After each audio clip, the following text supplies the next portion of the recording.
April 1945.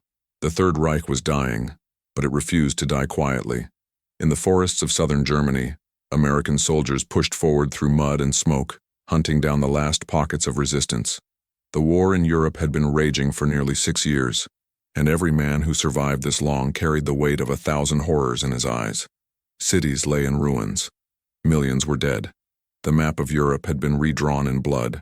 Among them walked a man whose ancestors had tracked enemies across deserts long before this war was born, long before the borders of nations were drawn in blood and ink, long before the concept of world war had even been imagined. His name was Tahoma Nashoba.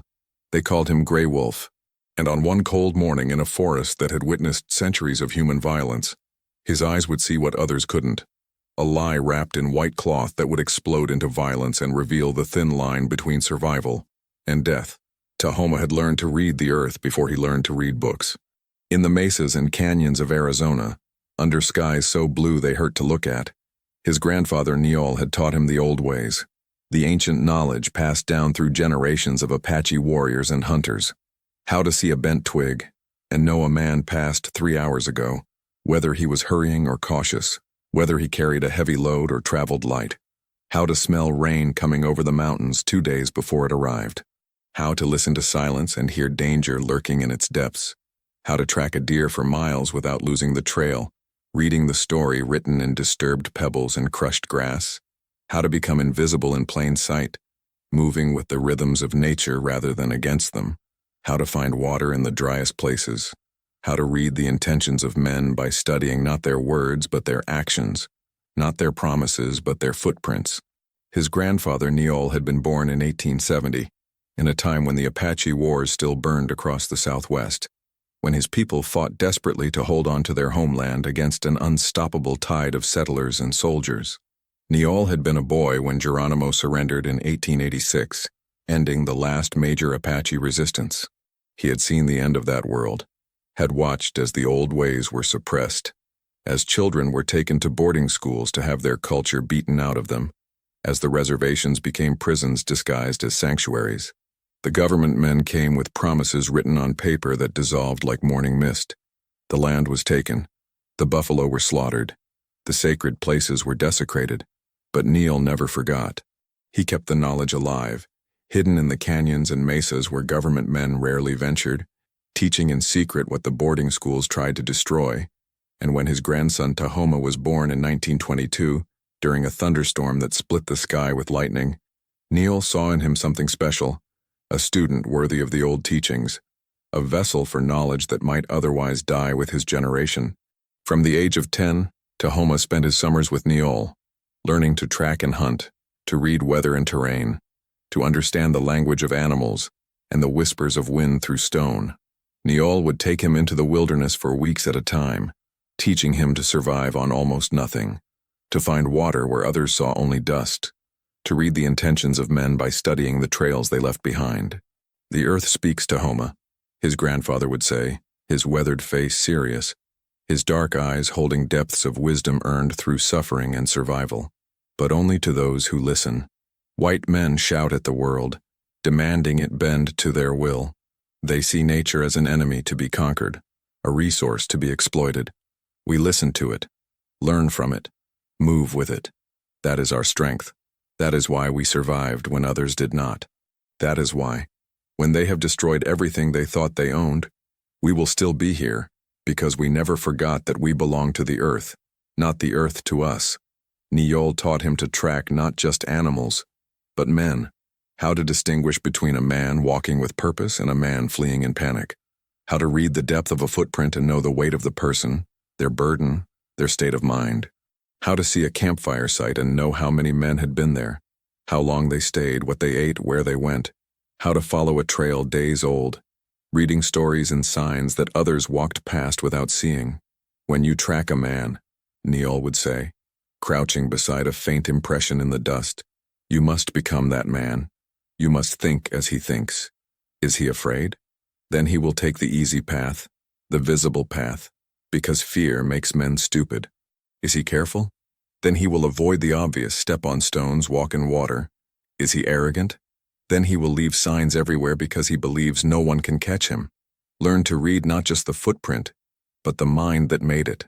When Neil died in 1940, passing quietly in his sleep at the age of 70, Tahoma felt as if a piece of the earth itself had been torn away. He was 18 years old, standing at the edge of manhood, carrying knowledge that few in the modern world valued or understood. He sat beside his grandfather's body for a full day and night, as was the custom, speaking to his spirit, promising to keep the knowledge alive, to pass it on, to honor the old ways even in a world that had no place for them. The reservation offered him little: poverty, prejudice, and the slow death of cultural erasure. He worked odd jobs, fixed cars, did ranch work, and felt the weight of a future that held nothing but slow decline. The other young men drank to forget. Some left for the cities and never came back. Some stayed and withered. When the war came, when Pearl Harbor burned on December 7, 1941, and America suddenly needed every man it could find, Tahoma enlisted. Not because he loved America. America had taken much from his people: broken treaties, stolen land, destroyed a way of life that had endured for centuries. But because his grandfather had told him that warriors protect the helpless, no matter whose flag they carry, no matter what uniform they wear. Courage is not about fighting for those who love you, Nayol had said during one of their last conversations, when Tahoma was 17 and angry at the injustices he saw every day. Any man will fight for his family. That is instinct, not courage. True courage is about fighting for those who need you, even when they do not deserve you, even when they hate you, even when they will never thank you. That is what separates a warrior from a killer. A killer fights for himself. A warrior fights for others. Those words echoed in Tahoma's mind as he went through basic training, as he endured the casual racism of drill sergeants and fellow recruits, as he proved himself again and again only to be doubted the next day. He was assigned to the infantry, and because someone somewhere had read about Apache scouts in the Indian Wars, he was designated as a scout and tracker. Most of his officers didn't really believe in his skills.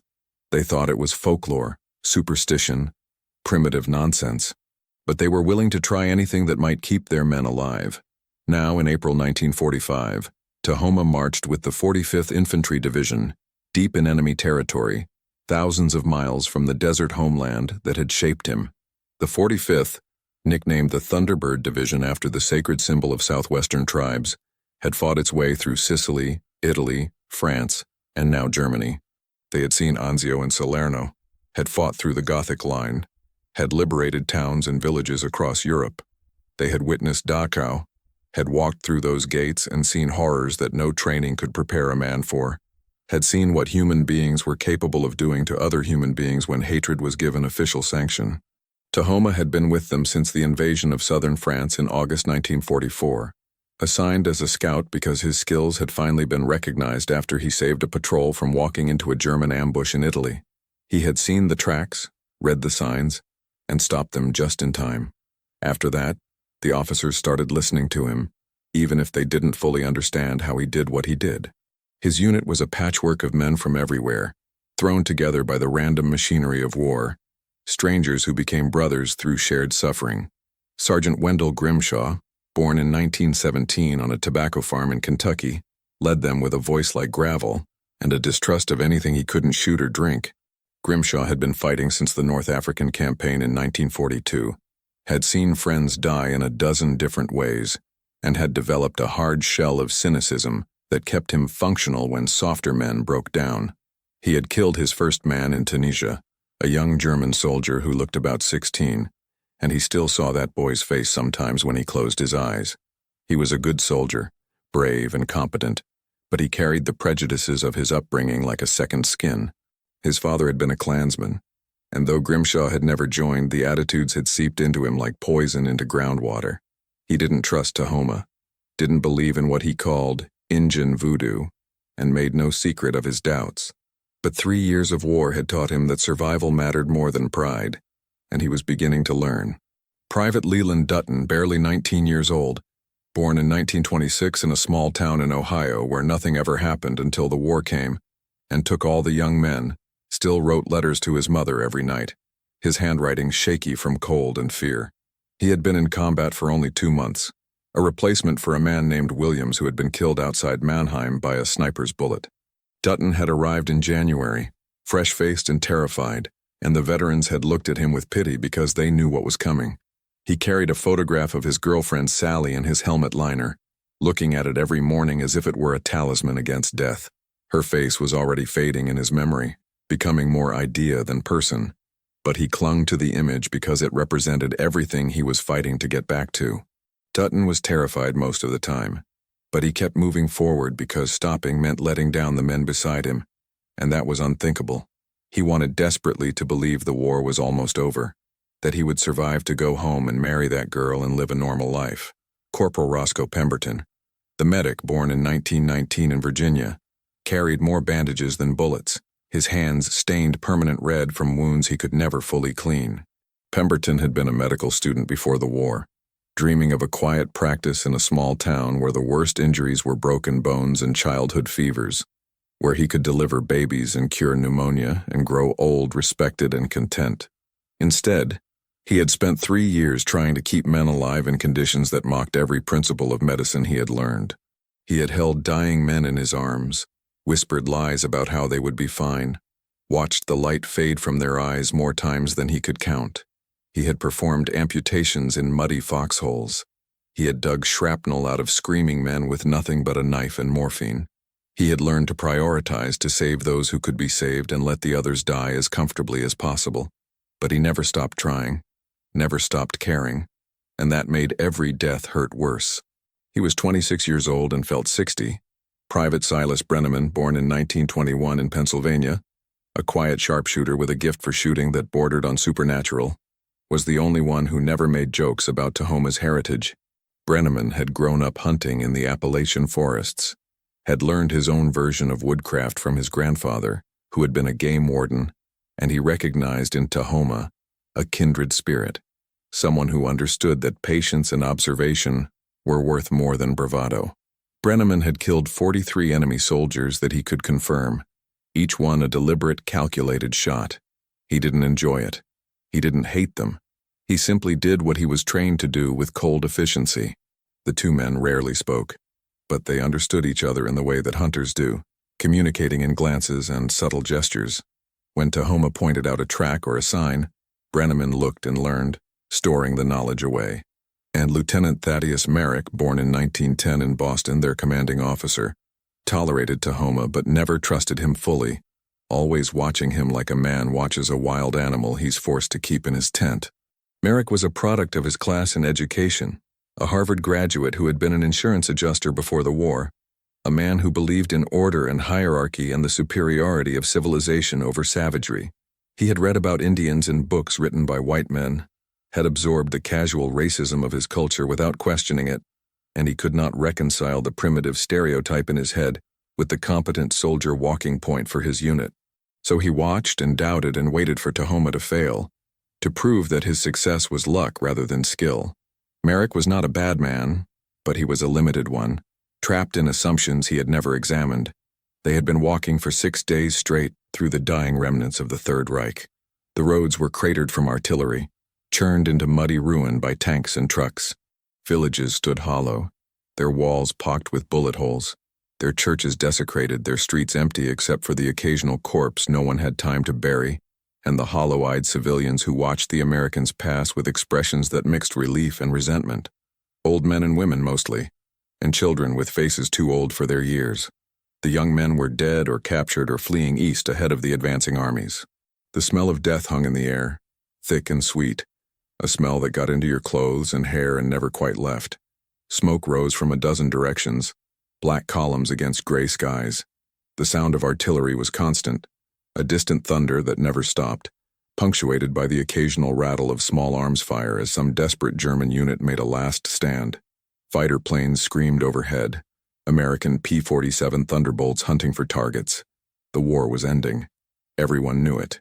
The Russians were closing in from the east, the British and Americans from the west, squeezing what remained of Germany in a vice that tightened every day.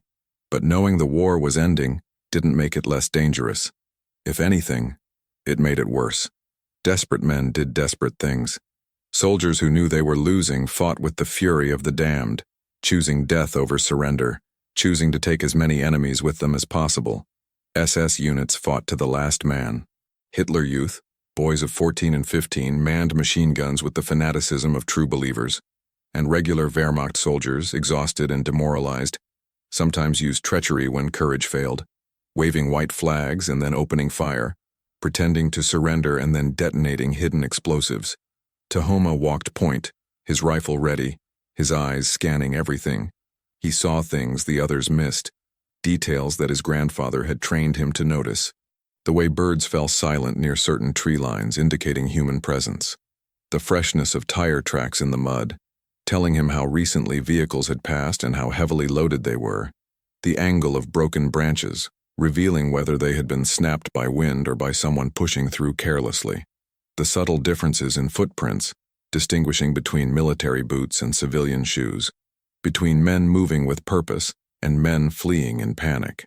The way grass bent, the color of disturbed earth, the patterns of debris that indicated recent activity.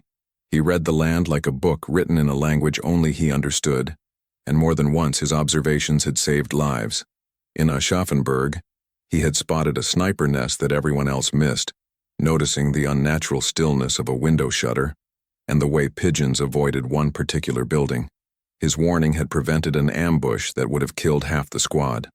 Outside Nuremberg, he had detected a minefield by observing how grass grew differently where soil had been disturbed, the slight color variation invisible to untrained eyes, saving the column from walking into a death trap that would have blown them to pieces.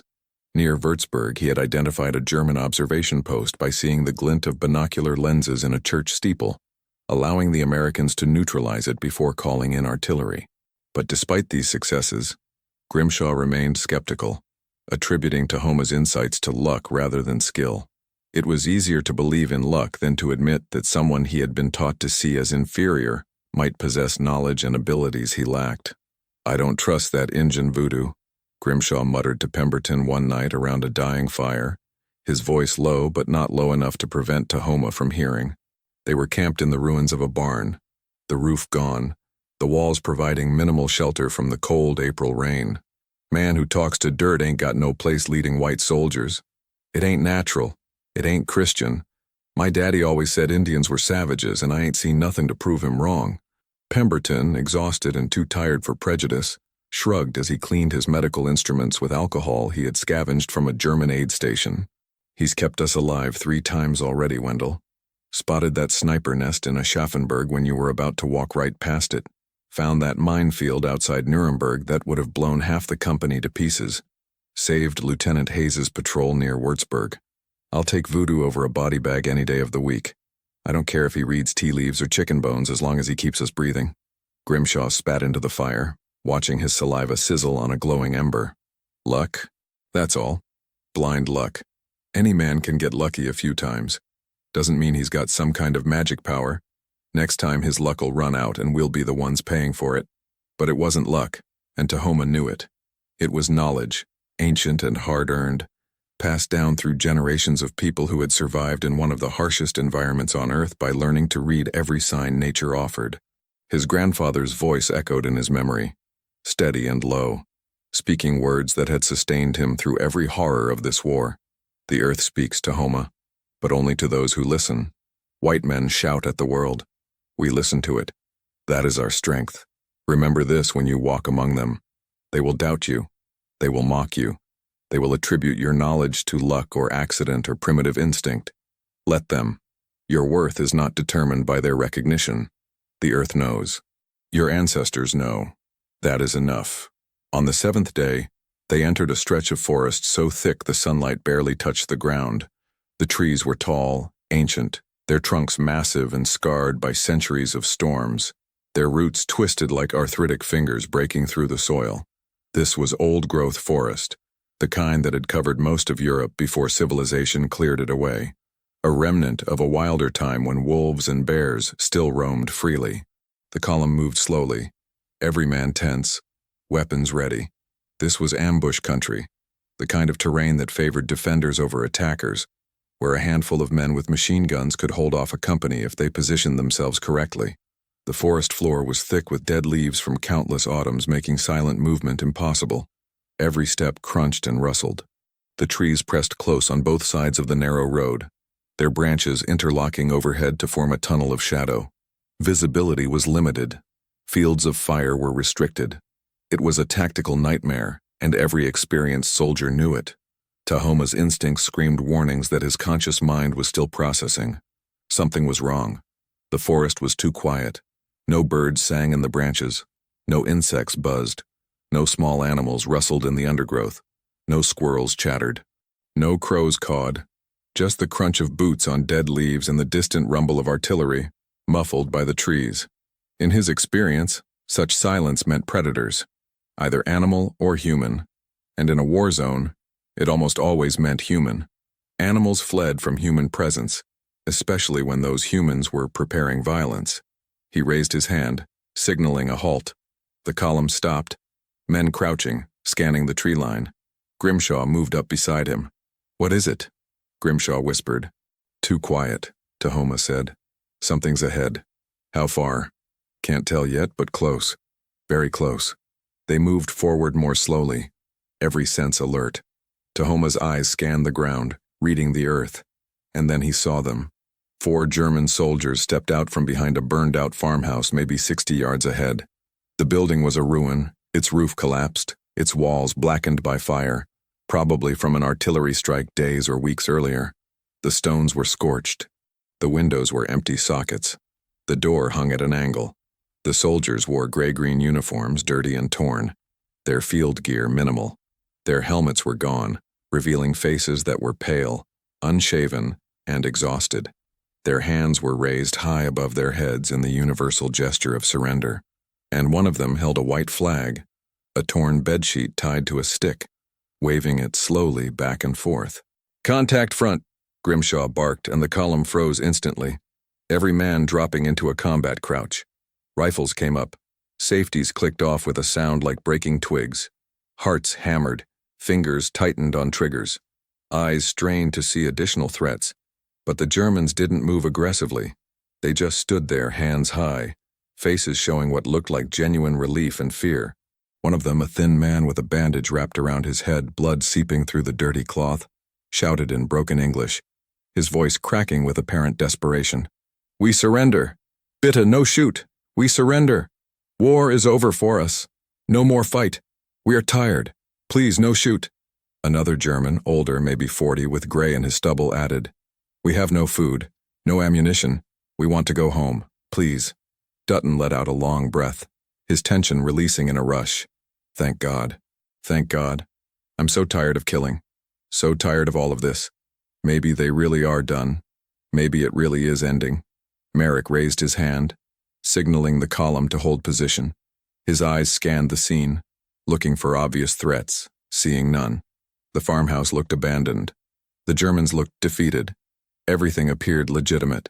"Hold positions. Stay alert. Grimshaw, take 2 men and secure them. Standard procedure.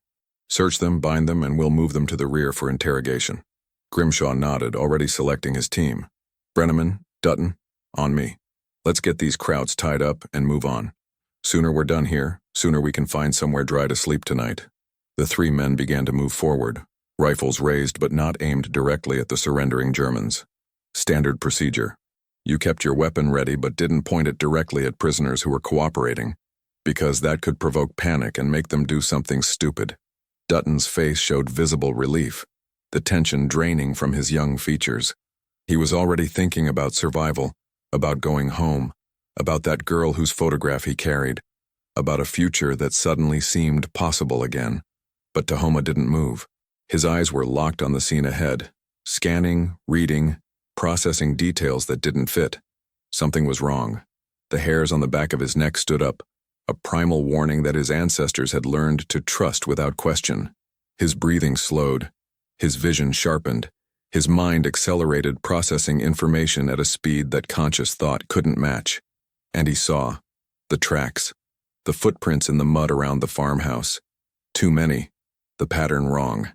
Men going in and out, but more going in than coming out. Fresh tracks made this morning, the edges still sharp, the moisture content indicating recent disturbance. The window. 2nd floor. Right side. Shutters cracked open at an unnatural angle. not wind damage, deliberate positioning, and darkness behind them, but not empty darkness.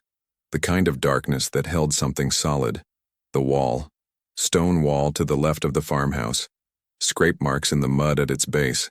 Parallel lines. The unmistakable signature of a machine gun tripod being dragged into position. Fresh marks. Very fresh. The birds.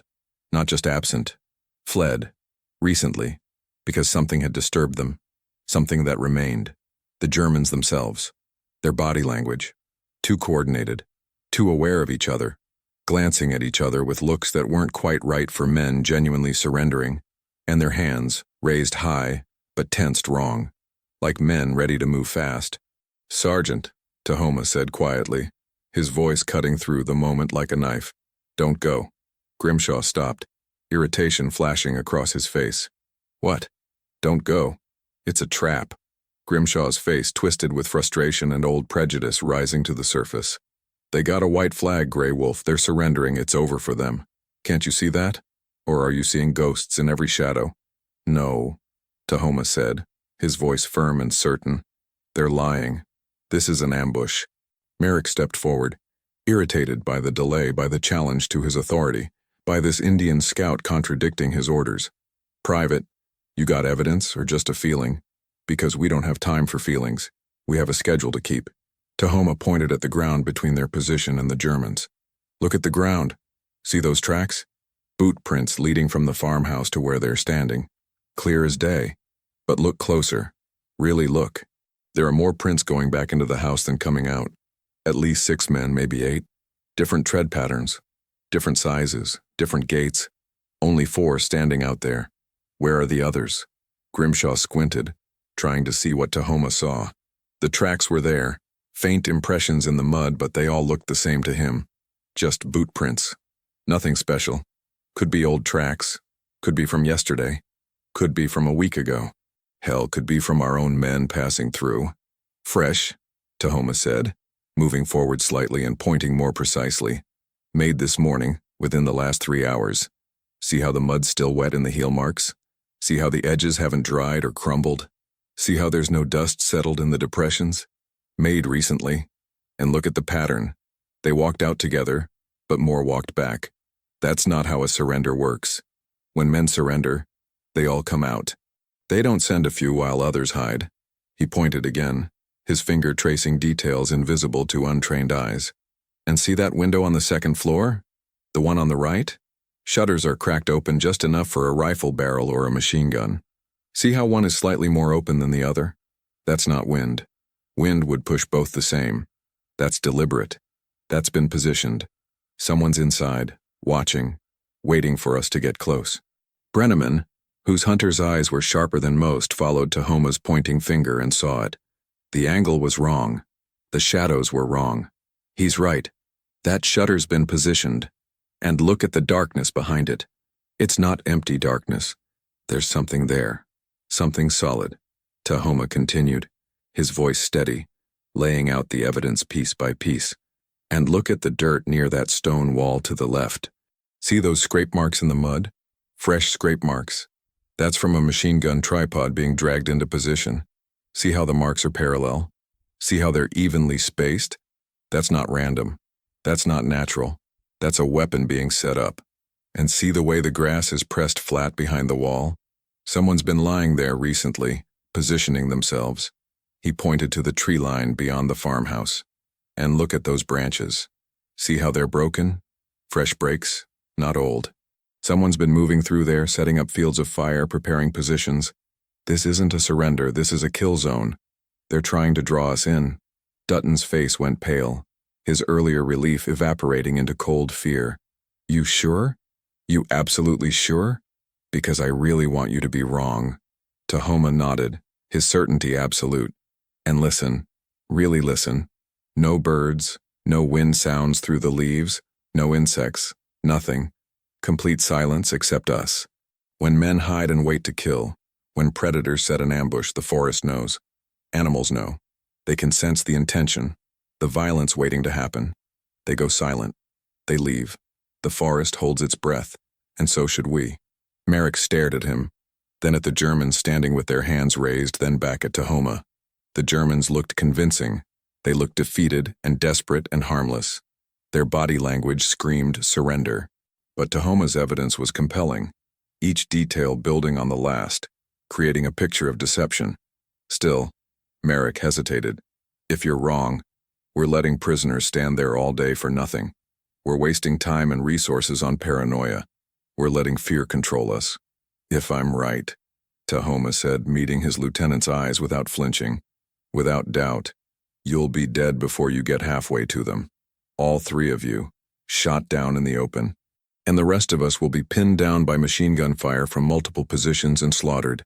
This is a perfect ambush. Textbook. And we're about to walk right into it. Grimshaw chewed his lip, torn between prejudice and survival instinct.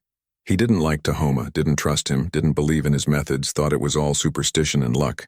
But he also didn't want to die, especially not this close to the end of the war, especially not from walking into an obvious trap that he had been warned about. 3 years of combat had taught him that pride was worth less than breathing. What do you suggest, Grey Wolf? What's your play here? Tahoma thought fast, his mind racing through options, calculating angles and distances. Brenneman, can you hit that flagpole from here? Can you take it down without hitting the man holding it? Brenneman calculated distance and wind, his sharpshooter's mind doing the math automatically. 60 yards. Slight breeze from the left. Stationary target. Easy shot. Easy. I could do it blindfolded. Want me to take the shot? Do it. Shoot the flag. Not the man, just the flag. If they're really surrendering, they'll panic but stay put. They'll freeze or drop flat or shout in confusion, but they won't coordinate. They won't know what to do. If it's a trap, they'll react wrong. They'll look to whoever's commanding them for orders. They'll look to the farmhouse or to each other with recognition. Watch their eyes. Watch where they look. That'll tell you everything you need to know. Merrick hesitated, weighing risks, aware that every decision could mean life or death. That command meant living with the consequences of being wrong. Then he nodded sharply. Do it, Brenneman. Take the shot. Let's see what happens.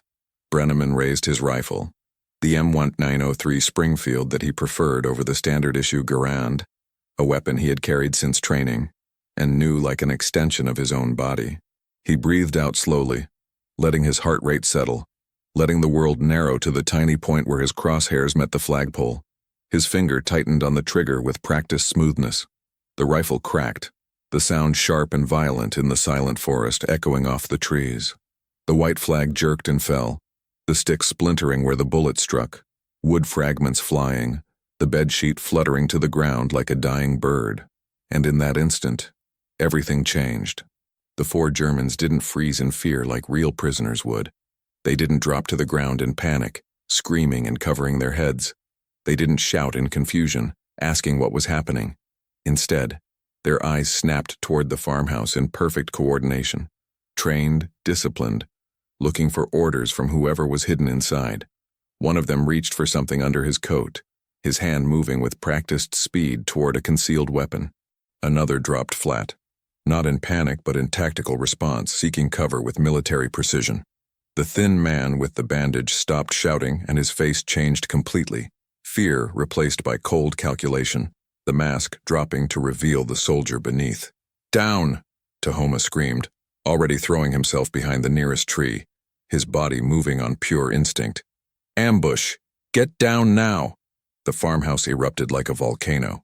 The second-floor window exploded outward as a German MG-42 machine gun opened fire, its barrel flashing, rounds tearing through the air at 1,200 rounds per minute, a rate of fire so fast it sounded like cloth ripping rather than individual shots. The sound was distinctive, terrifying, the weapon that Allied soldiers called Hitler's buzzsaw. The stone wall shattered as another machine gun position revealed itself, hidden behind a false pile of rubble that collapsed to expose a carefully prepared fighting position with sandbags and a perfect field of fire. Bullets chewed through trees, bark exploding in showers of splinters, leaves shredding and falling like deadly snow, branches breaking and crashing down. The American column scattered, diving for cover, training and instinct taking over where thought failed. Dutton hit the ground so hard he lost his helmet, rolling behind a fallen log, his rifle flying from his hands, his breath knocked out of his lungs. Pemberton threw himself into a shallow depression, pressing his body flat, his medical bag digging painfully into his ribs, dirt flying around him as bullets impacted. Grimshaw rolled into a ditch, cursing in a continuous stream of profanity, his rifle up and returning fire even as he sought cover, his training overriding his terror.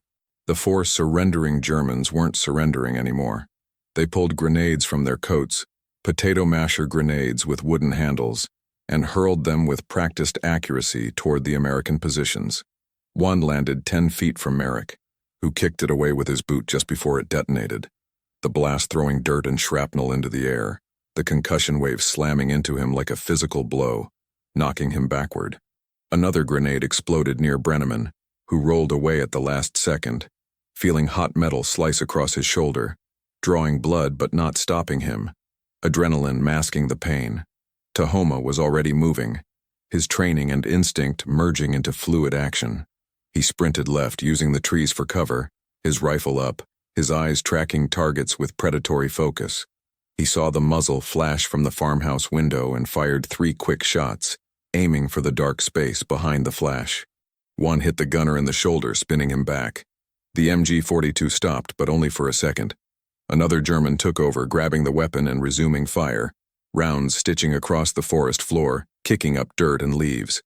"Flank them!" Merrick shouted, blood running from a cut on his forehead where shrapnel had grazed him, his voice hoarse from shouting over the gunfire. "Brenneman, suppressing fire!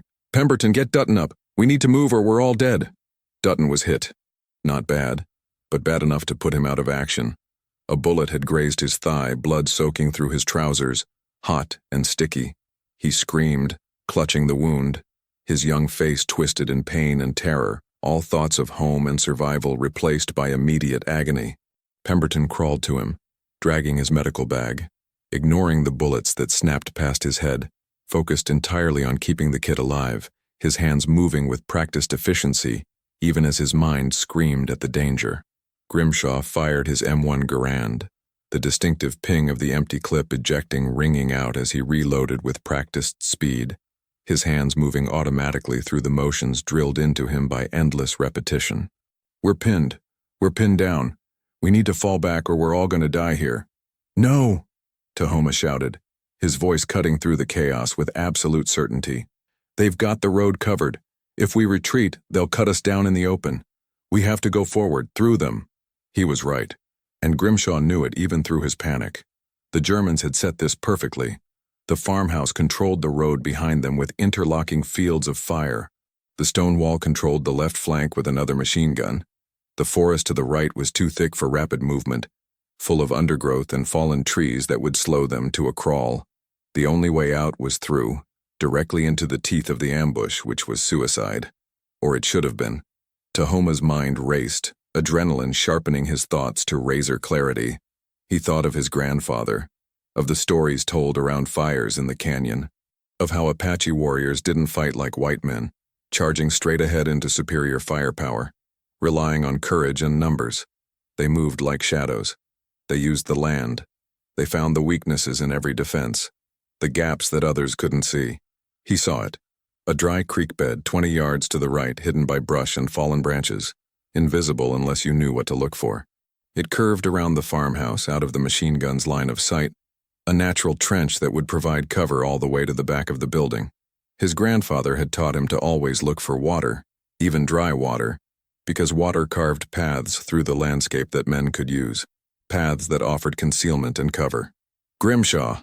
Tahoma shouted over the roar of gunfire, over the screams and explosions. "Keep them busy, keep their attention on you. I'm going around the flank. You'll get killed, you'll never make it, that's suicide. Trust me, just keep them looking at you for 30 seconds, that's all I need." Grimshaw stared at him for one long second, seeing the certainty in Tahoma's eyes, the absolute confidence, the lack of doubt or fear. Then he nodded, making a choice that went against every prejudice he had carried his entire life, choosing to trust a man he had doubted. "Go, we'll cover you, go now!" Tahoma ran, low and fast, using every tree, every shadow, every fold in the ground, moving with a speed and fluidity that came from a lifetime of training. Bullets snapped past him, so close he felt the air split, so close he smelled the hot metal, so close that one grazed his sleeve without touching skin. He dove into the creek bed, rolled, kept moving, his body flowing like water over stone, using the terrain exactly as his grandfather had taught him. His heart hammered against his ribs like a drum. His breath burned in his lungs. But his hands were steady. His mind was clear. Fear existed somewhere distant, unable to touch him in this moment of pure action. He circled wide, coming up behind the farmhouse, approaching from the blind side where the Germans weren't watching because they were focused on the Americans pinned down in front. The back door was open, hanging crooked on broken hinges, revealing darkness inside. He slipped through, rifle raised, every sense alert, moving with absolute silence despite his speed. The house stank of sweat and gunpowder and old death, the smell of men who had been living in filth and fear, preparing for this moment. Inside, the house was a ruin. Furniture smashed, walls pocked with bullet holes from previous fighting, spent shell casings littering the floor, bloodstains on the walls. He moved through the kitchen, stepping over broken plates and spent shell casings, avoiding the creaking floorboards, testing each step before committing his weight, silent as smoke drifting through ruins. Upstairs, the MG-42 roared, shaking the floorboards, the sound deafening in the confined space, the entire building vibrating with each burst. Tahoma climbed the stairs, testing each step before putting his weight on it, moving with the patience his grandfather had taught him, the patience of a hunter stalking prey that could kill him if alerted. At the top, through a half-open door, he saw them. 3 Germans. 2 feeding belts into the machine gun, their hands working with mechanical efficiency, focused entirely on their task. 1 watching the road through the shattered window, calling out targets, directing fire. None of them saw him. None of them expected death to come from behind. They had positioned themselves perfectly to kill Americans in front. They had forgotten to protect their rear. He didn't hesitate. Hesitation killed. Mercy was for after the battle. He fired. The first German dropped, a hole appearing in his back, his body collapsing across the ammunition belts, blood spreading across the floor. The second spun, eyes wide with shock and disbelief, reaching for the pistol at his belt with desperate speed. Tahoma shot him twice. Center mass, textbook accuracy, the man falling backward through the window.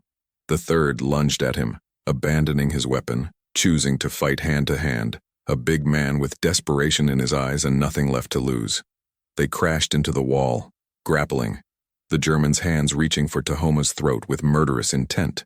The German was bigger, stronger, outweighing Tahoma by 30 pounds of muscle, his grip like iron. But Tahoma was faster, trained in close combat by instructors who had learned from Apache warriors who had fought with knife and club and bare hands long before guns existed. He drove his knee into the man's gut with brutal force, feeling the air explode from the German's lungs in a rush. He twisted, using the man's own momentum against him, redirecting his strength and slammed the rifle butt into his skull with brutal efficiency. The German collapsed, unconscious or dead. Tahoma didn't wait to find out. The MG-42 was silent. Outside, Grimshaw heard it stop and seized the moment with the instinct of a veteran soldier who had survived 3 years by recognizing opportunities. Now! Move up! Go! Go! Go! The Americans surged forward, breaking from cover, firing as they advanced, no longer pinned, no longer helpless. Brenneman picked off one of the fake surrenderers with a single shot, the man's head snapping back, his body crumpling. Merrick threw a grenade at the stone wall with perfect accuracy, the explosion silencing the second machine gun position, bodies and debris flying into the air, the position destroyed. The remaining Germans broke and ran, disappearing into the forest, abandoning their positions, their carefully prepared trap turned into a slaughterhouse for themselves, their treachery punished with death. It was over. The sudden silence was almost as shocking as the violence had been, the absence of gunfire leaving ears ringing, leaving a vacuum that felt unnatural. Hearts hammered, hands shook with adrenaline crash, breath came in gasps. The smell of gunpowder hung thick in the air, mixing with the copper smell of blood. The squad regrouped near the farmhouse, moving cautiously, checking bodies, securing the area, making sure no threats remained. Pemberton bandaged Dutton's leg, his hands steady despite the tremor in his voice, the medical training overriding the fear. "You're lucky, kid. Another inch to the right and it would have hit the femoral artery. You'd have bled out in 3 minutes. As it is, you're going home with a scar and a story." Dutton, pale and sweating, his face gray with shock, nodded weakly. "Thanks, Doc. Thanks for everything." Grimshaw lit a cigarette with shaking hands, taking a deep drag, letting the nicotine steady his nerves, letting the familiar ritual ground him back in reality. He stared at the bodies scattered around the farmhouse, at how close they had come to being among them, at how a single decision had saved them all.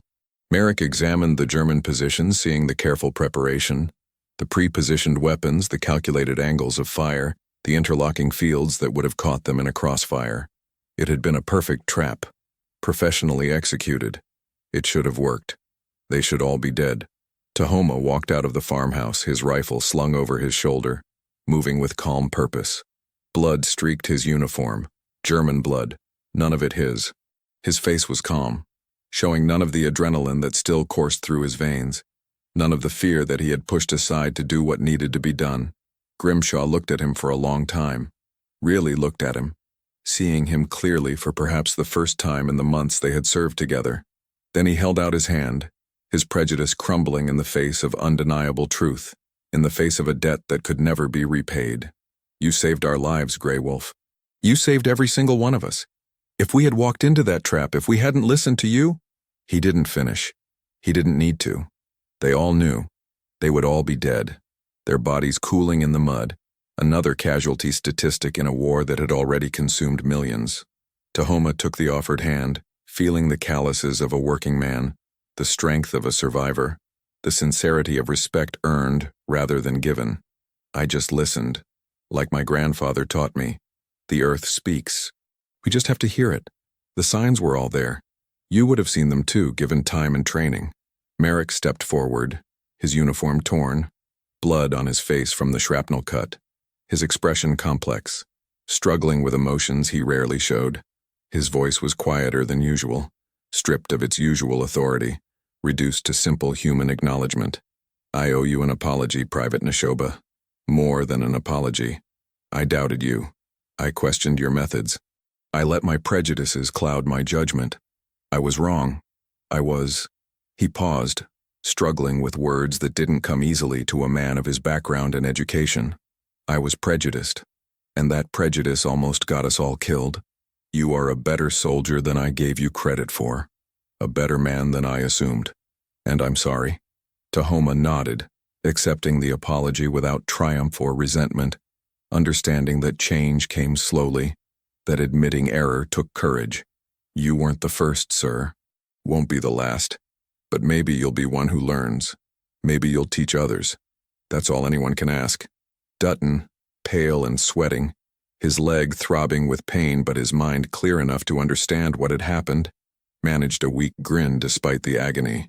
I'm never ignoring you again, Tahoma. Never. You say jump, I'll ask how high on the way up. You say run, I'm already gone. You saved my life. I owe you everything.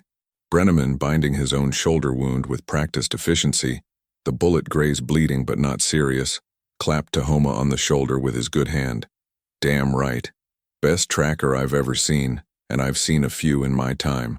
My grandfather would have respected you. That's the highest compliment I can give. They buried the dead, both American, 2 men from another squad who hadn't been as lucky, who had walked into a different ambush earlier that morning, and German, in shallow graves marked with helmets and rifles stuck bayonet first into the earth. War didn't stop for grief. War didn't pause for reflection or mourning. They had miles to go before nightfall, and every mile could hold another trap, another ambush, another test of survival. The dead were honored with a moment of silence and then left behind, because the living had to keep moving. As they marched on, leaving the farmhouse and its ghosts behind, the forest gradually coming back to life around them, birds beginning to sing again now that the violence had passed, Grimshaw fell into step beside Tahoma. The 2 men walked in silence for a while, listening to the crunch of boots and the distant thunder of artillery, each processing what had happened in their own way. How'd you know? Grimshaw finally asked, his voice genuinely curious, stripped of its earlier skepticism. Really? How'd you see all that? The tracks, the shutters, the scrape marks, the silence? How'd you put it together so fast when the rest of us saw nothing but surrendering soldiers? Tahoma looked at the forest around them, the trees standing tall and silent, ancient witnesses to human folly, survivors of countless wars and storms. My grandfather used to say that the earth remembers everything. Every footstep, every lie, every truth, every drop of blood spilled, every act of violence and every act of kindness. White men see the world as something to conquer, something to dominate and control, something to reshape in their image. We see it as something to understand, something to learn from, something to respect and listen to. That's the difference. That's why my people survived in deserts that killed others. We listened. We learned. We adapted. We didn't try to force the land to accommodate us. We learned to accommodate the land. Grimshaw nodded slowly, processing words that challenged everything he had been taught, everything his culture had told him about civilization and savagery, about progress and primitiveness. Guess I got a lot to learn. Guess we all do. My daddy taught me a lot of things, but maybe not all of them were true. We all do, Tahoma agreed, his voice gentle rather than judgmental. Every day, until the day we die. That's what makes us human. The ability to learn, to change, to become better than we were. Your father taught you what he knew. Now you know more. That's progress. They walked on, into the dying light, into the last days of a war that had taken so much from so many, that had reshaped the world in ways that would echo for generations. The sun was setting behind the trees, painting the sky in shades of red and gold that reminded Tahoma of home, of Arizona sunsets over red rock and endless desert, of the land that had shaped him and the people who had given him the knowledge that had saved lives today. But on that day, in that forest in Germany, thousands of miles from his homeland, one man's eyes had seen the truth hidden behind a white flag. And because of that, because of knowledge passed down through generations, because of a grandfather who had refused to let the old ways die even when the world told him they were obsolete, because of traditions maintained in secret when authorities tried to destroy them, 8 men lived to see another sunrise. 8 men who would go home to families, who would have children, who would live lives that would have been cut short by treachery and violence. The war would end 3 weeks later, in the first week of May 1945, when Germany finally surrendered unconditionally, when the guns finally fell silent across Europe, when millions of soldiers began the long journey home. Tahoma would return to Arizona, to the red earth and open sky, to the reservation that had never felt quite like home but was the only home he had, to a people who had survived genocide and cultural destruction through resilience and adaptation. He would be decorated for his actions that day, receiving a bronze star for valor that he would keep in a drawer and rarely look at, because the medal meant less to him than the lives saved, because his grandfather had taught him that true honor needed no recognition. He would marry a woman from his tribe, a teacher who worked to preserve Apache language and culture. He would have 4 children, 3 sons and a daughter, and he would teach them the old ways just as his grandfather Neol had taught him. He would take them into the canyons and mesas, teaching them to track and read signs, to listen to the earth, to respect the land that had sustained their people for centuries. He would tell them stories of their ancestors, of warriors and hunters, of survival and resistance. And sometimes, late at night when the desert wind howled through the canyons, he would tell them about the war, about the forest in Germany, about the white flag that lied, and the men who almost died because they trusted what they saw instead of what the earth was telling them. He would teach his children that honor is not something you wear on your uniform or pinned to your chest. It's something you carry in your heart, in your actions, in the choices you make when no one is watching, in how you treat others even when they don't deserve it, even when the world is burning, even when death wears a mask of peace, even when survival means going against everything you've been taught, even when doing the right thing cost you everything, because the earth always remembers, the earth never lies.